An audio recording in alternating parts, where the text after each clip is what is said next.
Iran के नए supreme leader Mojtaba Khamenei को लेकर एक बेहद सनसनीखेज दावा सामने आया है। यह दावा ऐसे समय में सामने आया है जब कुछ ही घंटे पहले मुज्तबा खामनेई का पहला संदेश लोगों के सामने आया और जिसमें उन्होंने अमेरिका और इजराइल से ईरानी खून का बदला लेने का संकल्प किया है।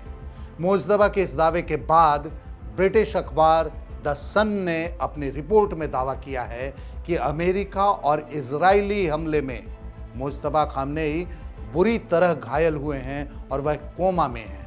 उनका एक पैर काट दिया गया है और उनके पेट और लिवर में भी गंभीर चोटें आई हैं। उनकी हालत द सन के मुताबिक बेहद संजीदा है। द सन ने खामनेई को लेकर यह रिपोर्ट अपने सूत्रों के हवाले से दी है।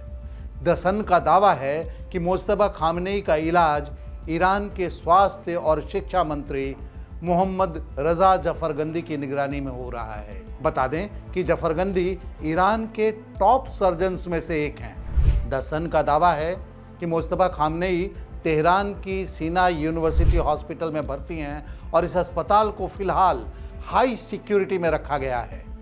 इस हॉस्पिटल की इंटेंसिव केयर यूनिट में कुछ ही लोगों को जाने की इजाज़त दी गई है।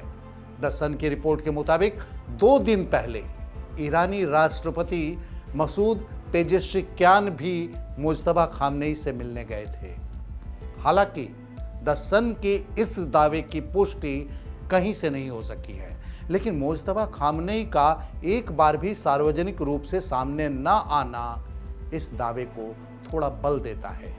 याद रहे कि जिस दिन मुज्तबा खामनेई को नया सुप्रीम लीडर चुना गया था, उसी दिन ईरानी मीडिया ने खबरें दी थी कि मुज्तबा खामनेई देश को संबोधित करेंगे, लेकिन ऐसा हुआ नहीं। सुप्रीम लीडर चुने जाने के बाद मुज्तबा खामनेई का पहला संदेश 5 दिन बाद दुनिया के सामने आया, लेकिन उनके संदेश को टीवी पर एक एंकर ने पढ़ा, वे खुद कैमरे के सामने दिखाई नहीं दिए।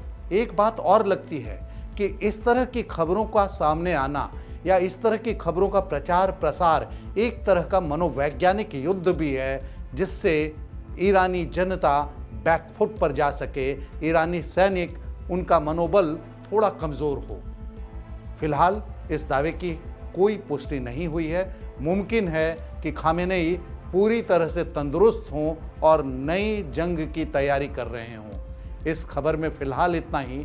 देश और दुनिया की बाकी खबरों के लिए देखते रहिए India.com।